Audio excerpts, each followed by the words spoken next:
우리에게 주신 하나님 말씀은 이 에베소서 1장 20절에서 23절까지의 말씀입니다. 에베소서 1장 20절에서 23절까지의 말씀입니다.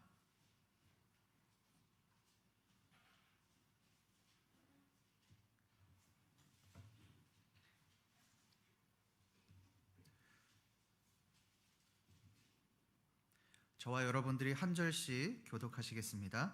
그의 능력이 그리스도 안에서 역사하사 죽은 자들 가운데서 다시 살리시고 하늘에서 자기의 오른편에 앉히사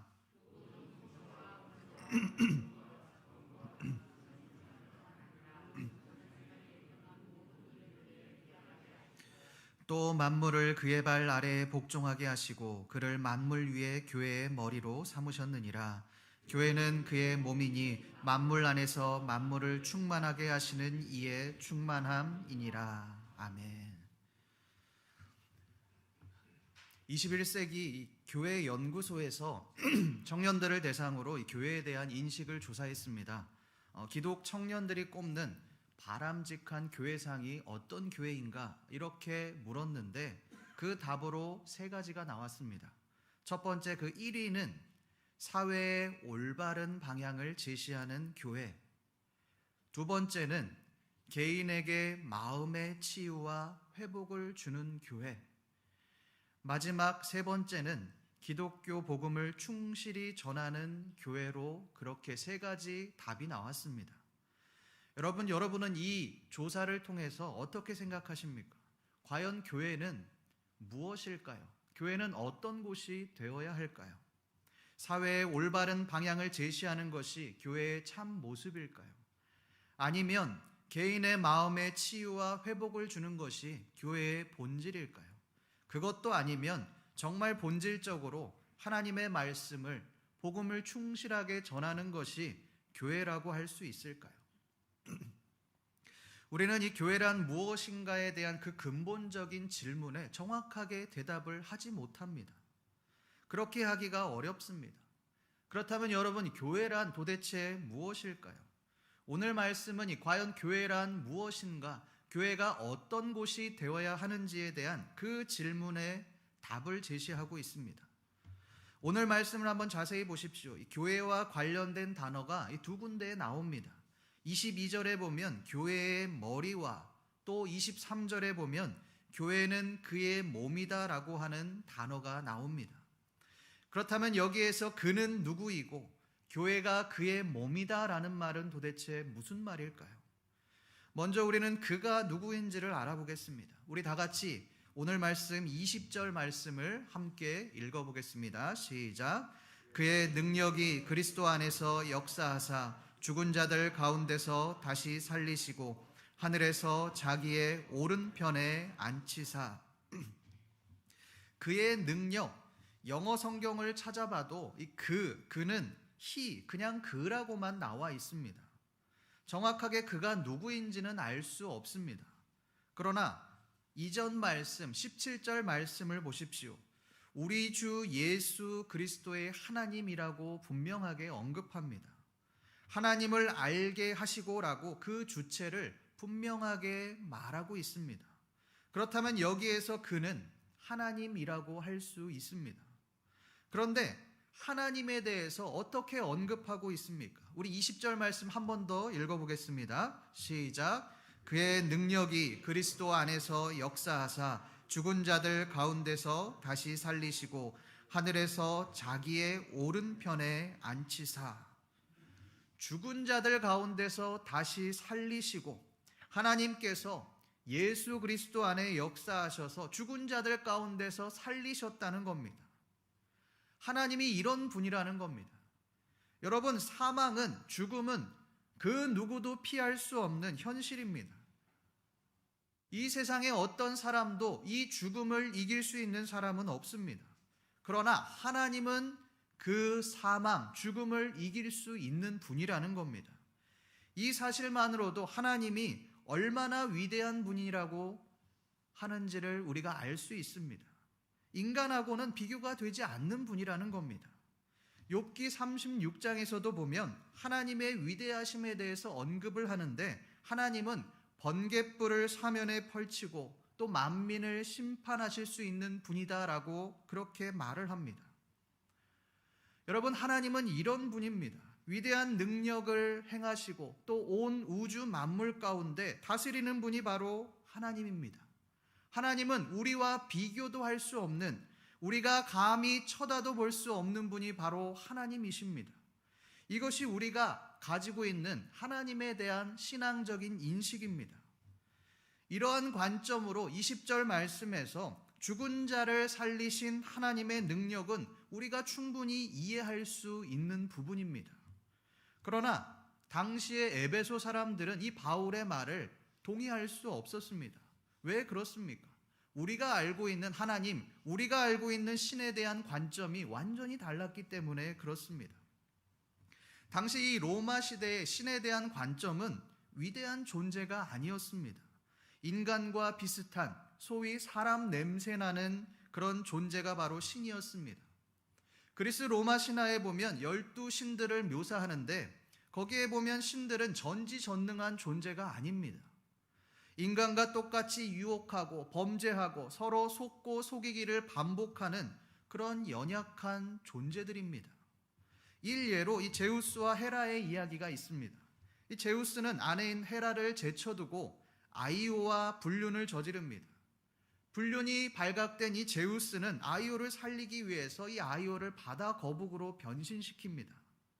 이 아이오는 바다 거북으로 살면서 제우스의 아이를 낳고 키워야만 했습니다. 몰래 숨어서 살아야만 했습니다. 이후 그녀는 바다 거북이가 아닌 송아지로 변신하는 그런 일들이 일어납니다. 여러분, 이 그리스 신화, 이 제우스와 헤라의 이야기를 듣고 무엇이 느껴지십니까? 인간과 별반 다르지 않은 그런 신의 모습을 볼 수 있습니다. 인간처럼 질투하고 싸우고 불륜을 저지르고 죄를 짓고 욕망을 위해 살아가는 모습, 그 인간의 자화상을 보여주는 것 같습니다. 이것이 로마 시대의 신들에 대한 그런 관점과 인식이었습니다. 신이지만 이 신은 절대적인 권력을 가진 것이 아니라 인간과 똑같이 연약하고 범죄하는 그런 존재가 바로 신이었습니다. 그런 관점에서 이 에베소 사람들은 바울의 하나님에 대한 그 관점을 받아들일 수가 없었습니다. 어떻게 신이 저렇게 전지전능한가? 그것은 거짓말이다. 그것은 꾸며낸 이야기다. 이렇게 인식했습니다. 그런데 여기에서 바울은 그들이 더 받아들일 수 없는 말들을 합니다. 뭐라고 말을 합니까? 우리 20절 말씀 한 번 더 읽어보겠습니다. 시작. 그의 능력이 그리스도 안에서 역사하사 죽은 자들 가운데서 다시 살리시고 자기의 오른편에 앉히사. 그의 능력이 그리스도 안에서 역사하사, 그 전지전능한 하나님의 능력이 하나님으로 끝나는 것이 아니라, 하나님에게만 머무르는 것이 아니라 그 아들 예수 그리스도에게도 동일하게 역사하게 되었다는 말입니다. 이 말은 하나님의 전지전능한 그 신적인 능력이 아들 예수 그리스도에게 동일하게 임했다는 말입니다. 여러분, 에베소 교인들의 관점, 아니 에베소 사람들의 관점에서 이 바울의 말이 어떻게 들렸겠습니까? 코웃음 칠 수밖에 없습니다. 아니, 신이 전지전능하다는 것도 믿지 못하겠는데 그 신의 아들이라고 하는 예수 그리스도가 신과 동일한 능력을 가지고 있다. 믿을 수가 없습니다. 아니, 인정할 수가 없습니다. 더군다나 그 예수 그리스도의 능력을 한번 보십시오. 우리 21절에서 22절까지의 말씀을 함께 읽어보겠습니다. 시작. 모든 통치와 권세와 능력과 주권과 이 세상뿐 아니라 오는 세상에 일컫는 모든 이름 위에 뛰어나게 하시고 또 만물을 그의 발 아래에 복종하게 하시고.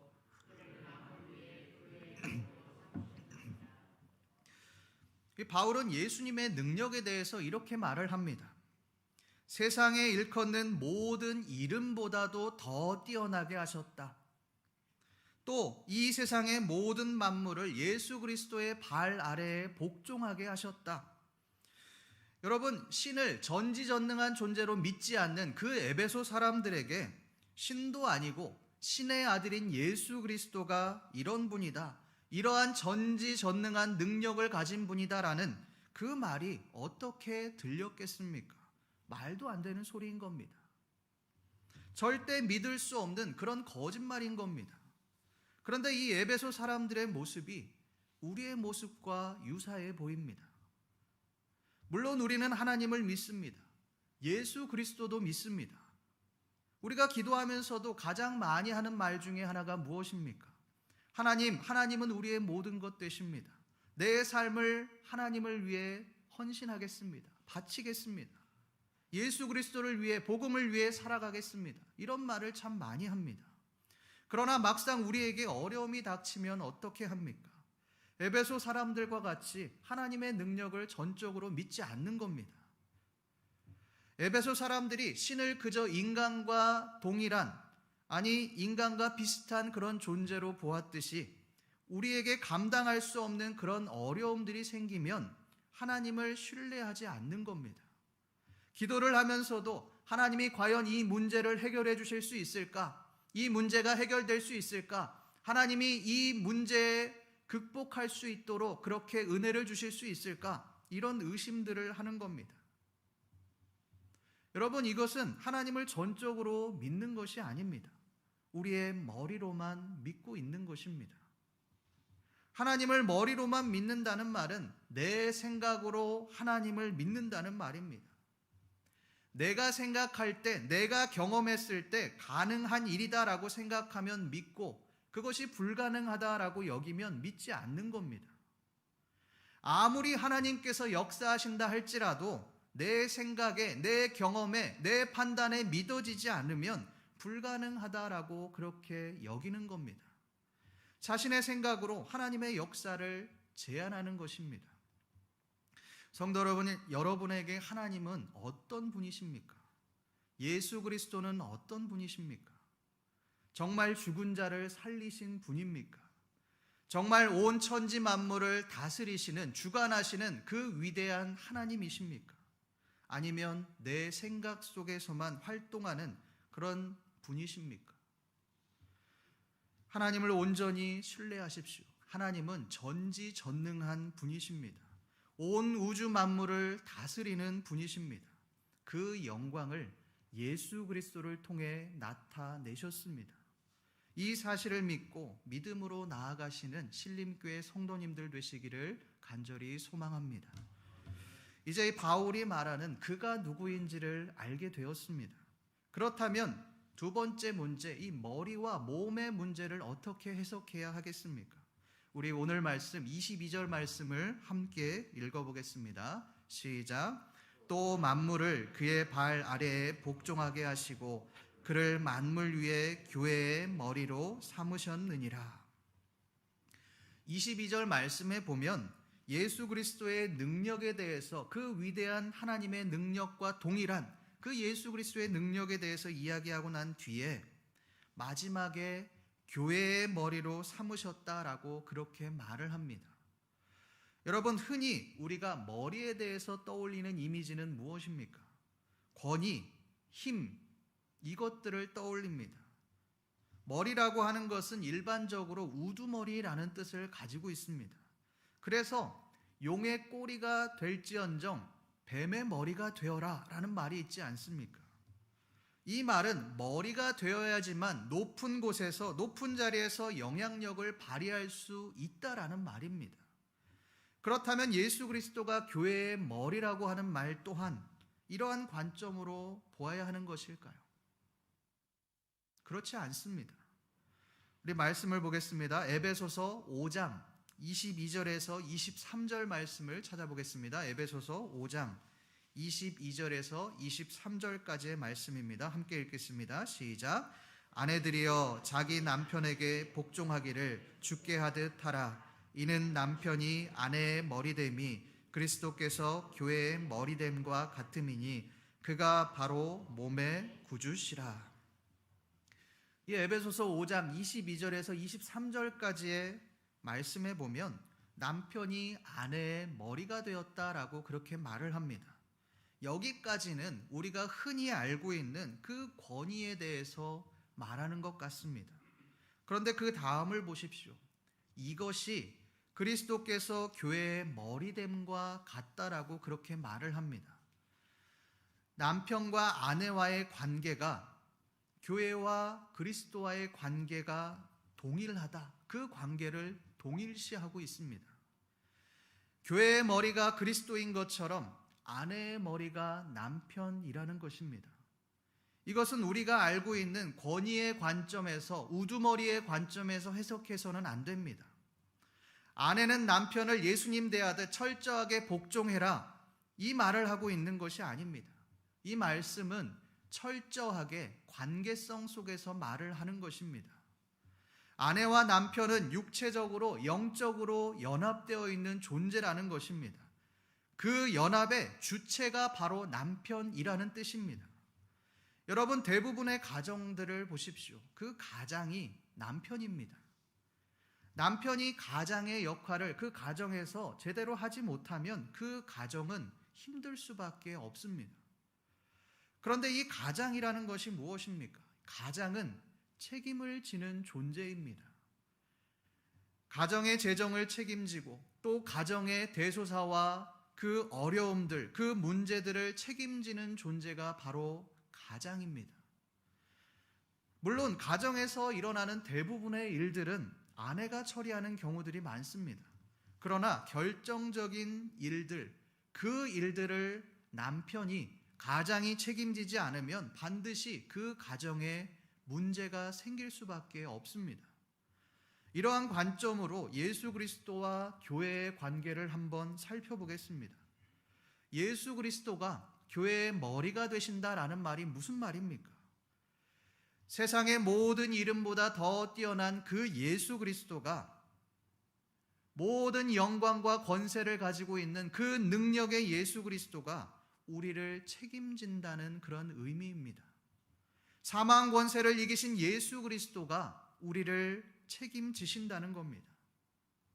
여러분, 이 당시의 로마의 철학은 영과 육체를 나누는 이원론이 주류를 이루었습니다. 플라톤으로부터 이어지는 그 이원론의 주요 개념은 영은 거룩한 것이지만 육체는 더러운 것이다 라고 하는 그런 개념이었습니다. 그런데 여러분, 생각해 보면 인간은 영과 육을 동시에 가진 존재 아닙니까? 그렇다면 이들이 거룩하게, 선하게 되기 위한 그런 방법이 무엇이었겠습니까? 이 더러운 육체를 벗어나야 되는 겁니다. 지금 우리가 육신으로 살고 있는 이 삶 자체가 부정한 것이기 때문에 이 육체를 벗어나기 위해 발버둥 친 겁니다. 그러니 육체를 함부로 대하는 쾌락주의가 성행을 했습니다. 이 쾌락주의의 특징이 바로 책임을 지지 않는 것이었습니다. 왜 그렇습니까? 어차피 육체는 더러운 것이기 때문에 내가 하고 싶은 대로 마음대로 막 살아도 된다는 겁니다. 이것이 교회 안에도 그대로 들어와서 에베소 교인들을 성적으로 유혹하고 넘어뜨렸습니다. 무너뜨렸습니다. 우리 말씀을 찾아보겠습니다. 계시록 2장 6절 말씀을 함께 찾아보겠습니다. 계시록 2장 6절 말씀을 함께 읽어보겠습니다. 시작. 오직 내게 이것이 있으니 내가 니골라 당의 행위를 미워하는도다. 나도 이것을 미워하노라. 계시록 2장 6절에 보면 에베소 교인들에 대해서 말을 할 때에 니골라 당의 행위를 미워했다라고 그렇게 말을 합니다. 여러분, 이 말이 무슨 말일까요? 니골라 당은 당시에 불신자들을 의미하는 것이 아니라 교회 안에서 이루어진, 교회 안에서 조직된 그 이단들을 말하는 것입니다. 이 니골라 당의 특징은 도덕 폐기론자들이었다라고 하는 특징이 있습니다. 쉽게 말하면 이들은 한번 하나님을 믿으면 무슨 행동을 해도 죄가 되지 않는다라고 주장했습니다. 이들의 주장에 따르면 육신은 악한 것이고 영만이 선하기 때문에 육신으로는 무엇을 해도 가능하다. 특별히 성도는 더군다나 하나님의 보호하심을 받는 존재이기 때문에 어떤 상황에서도 심판을 받지 않는다. 내가 어떠한 죄를 지어도 우리는 구원을 받는다라고 하는 그런 주장을 했습니다. 이러한 이단이 교회 안에도 들어와 에베소 교회를 완전히 흔들어 놓았습니다. 여러분, 이 니골라당의 가장 큰 특징이 무엇입니까? 책임을 지지 않는다는 겁니다. 우리가 이미 구원을 받았으니 무슨 짓을 해도 괜찮다. 나는 이미 구원받았으니 천국이 보장되어 있다. 내가 아무리 죄를 지어도 내가 하고 싶은 대로 살아도 아무런 문제가 없다. 그렇게 말을 하는 겁니다. 이러한 풍조가 에베소 교회 내에서 팽배해 있었습니다. 그러나 바울은 그것을 향하여 뭐라고 말씀합니까? 예수 그리스도가 교회의 머리다. 이렇게 말을 하는 겁니다. 이 말은 예수 그리스도가 교회를 책임진다라는 말입니다. 여러분, 어떻게 책임을 지셨습니까? 자신의 목숨으로 책임을 지셨습니다. 우리를 위해 자신의 생명을 십자가에 버리심으로 우리를 책임지셨습니다. 교회를 책임지셨습니다. 이것이 바로 예수 그리스도가 교회의 머리됨의 근거입니다. 자신의 생명을 다해 자신의 생명을 바쳐서 죽음으로 교회를 사랑하셨다는 겁니다. 죽기까지 교회를 사랑하셨다는 것입니다. 아내와 남편의 비유에서도 남편을 향하여 뭐라고 말을 합니까? 남편들아, 그리스도께서 교회를 위하여 자신을 주심같이 사랑하라라고 그렇게 말을 합니다. 이 말은 예수 그리스도가 교회를 위해서 자신의 생명을 내어주심같이 아내를 위해서 자신의 목숨을 바쳐라, 그만큼 사랑해라라고 말을 하는 것입니다. 여러분, 이것이 바로 예수 그리스도가 교회의 머리 되셨다라는 것의 의미입니다. 그렇다면 여러분, 이 교회가 그의 몸이다라는 말은 어떻게 해석할 수 있을까요? 우리 23절 말씀을 함께 읽어보겠습니다. 시작. 교회는 그의 몸이니 만물 안에서 만물을 충만하게 하시는 이의 충만함이니라. 교회는 그의 몸이니, 여러분이 머리와 몸은 밀접하게 관련이 되어 있습니다. 연결이 되어 있습니다. 머리가 지시를 하면 그 몸은 지시에 따라서 움직여집니다. 머리가 걸으라고 하면 걷고 머리가 뛰라고 하면 뛰는 겁니다. 아무리 몸이 멀쩡해도 그 머리에 문제가 있으면 그 사람은 아무것도 할 수 없습니다. 그러나 몸이 머리와 잘 연결되어 있으면 그 사람은 건강한 삶을 살아가게 됩니다. 교회와 그리스도와의 관계가 이렇다는 것입니다. 교회가 그리스도에게, 예수 그리스도에게 밀접하게 붙어 있으면 그 교회는 생명이 나타나게 됩니다. 역사가 나타날 수밖에 없습니다. 왜 그렇습니까? 그것이 그리스도로부터 나타나는 열매이기 때문에 그렇습니다. 반대로 아무리 교회가 재정이 많고 프로그램이 빵빵하고 사회적으로 인정받고 사람들이 기뻐한다 할지라도 예수 그리스도와 연결되어 있지 않으면 그 교회는 생명이 없는 죽은 교회일 수밖에 없습니다. 바울은 이 점을 에베소 교인들에게 말하고 있는 것입니다. 에베소 교인들아, 너희가 아무리 잘나고 능력이 있어도 예수 그리스도와 붙어 있지 않으면 너희는 죽은 영혼들이다. 에베소 교인들아, 너희는 신앙이라는 이름 아래 너의 능력을 의지하지 말아라. 그것은 죽은 신앙이다. 이것을 말하고 있는 것입니다. 성도 여러분, 많은 교인들이 내 교회, 우리 교회를 추구합니다. 우리 교회는 다른 교회보다 더 뛰어나, 우리 교회는 다른 교회와는 달라. 이런 교회 우월주의, 내 교회 우월주의를 내세웁니다. 우리 교회는 잘하고 있다. 이것을 넘어서 나는 건강하게 신앙생활을 잘하고 있다라는 것입니다. 여러분, 여기에 빠져 있는 것이 무엇입니까? 예수 그리스도의 능력, 예수 그리스도의 열매입니다. 오직 예수가 있어야 할 그 자리에 나의 의, 우리의 의, 교회의 의만을 드러내고 있는 것입니다. 성도 여러분, 교회는 철저히 예수 그리스도를 머리로 두고 살아가는 그런 믿음의 공동체입니다. 이 말은 교회의 모든 사역들이 예수 그리스도와 긴밀하게 연결되어 있어야 한다는 말입니다. 어떻게 우리가 예수 그리스도와 긴밀하게 연결되어질 수 있을까요? 그것은 우리가 죽어질 때 가능합니다. 우리의 노력과 우리의 의를 죽일 때에 우리 안에 예수 그리스도의 은혜가 나타나기 시작합니다. 우리가 하는 모든 사역들이 내가 하는 것이 아니라 내 안에 계신 예수 그리스도의 능력으로 행해질 때 우리에게는, 교회에게는 예수 그리스도의 은혜가 나타날 수밖에 없습니다. 우리가 아니라 예수 그리스도를 드러낼 때 오늘 말씀에서 이야기하는 그리스도의 충만함이 교회 가운데 나타나게 되어집니다. 이것이 바로 오늘 말씀에서 바울이 말하는 그 교회의 정의입니다. 여러분이 북엄과 해부의 차이를 아십니까? 북엄과 해부는 매우 비슷합니다. 둘 다, 북엄과 해부 둘 다 죽은 자들을 대상으로 합니다. 그러나 그 의미는 완전히 다릅니다. 북엄은 이미 죽은 시신에 하기 때문에 더 이상의 기대치나 소망이 없습니다. 그저 북엄의 목적은 죽은 사람의 원인을 밝히는 그것이 전부입니다. 그러나 여러분, 해부는 그렇지 않습니다. 해부는 그 안에 살아있는 장기나 세포들을 가지고 다른 생명들을 살리는 것이 바로 해부의 목적입니다. 여러분, 신앙생활이 이런 것이 아닌가 싶습니다. 우리가 우리의 노력으로 신앙생활을 하면, 우리의 능력으로 신앙생활을 하면, 우리의 의를 드러내면 교회는 북엄처럼 죽을 수밖에 없습니다. 아무런 소망이 존재하지 않습니다. 그러나 우리가 죽어지고 예수 그리스도를 나타낼 때에 그 교회는 힘이 없는 것 같고 소망이 없는 것 같고 능력이 없는 것 같지만 그 안에 생명을 불어넣게 됩니다.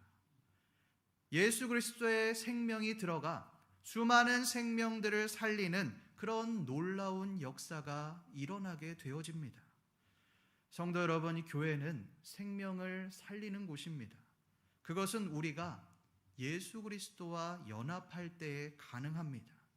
우리를 죽이고 우리의 의를 죽이고 오직 예수 그리스도를 나타낼 때에 우리에게 그것이 가능하게 되어집니다. 오늘 말씀에서 이 교회의 머리는 그리스도고 교회는 그의 몸이다라고 말하는 그 바울의 고백처럼 철저히 우리 자신을 죽이고 예수 그리스도를 따라 살아가시는 신림교회 모든 성도님들 되시기를 간절히 소망합니다. 기도하겠습니다. 하나님 아버지, 오늘 말씀을 통하여 교회가 무엇인지를 깨닫게 하시니 감사합니다. 하나님, 우리가 갚을 수 없는 그리스도의 사랑을 받았음에도 우리는 여전히 우리의 의를 나타내려고 하고 우리의 노력을 앞세우려고 합니다.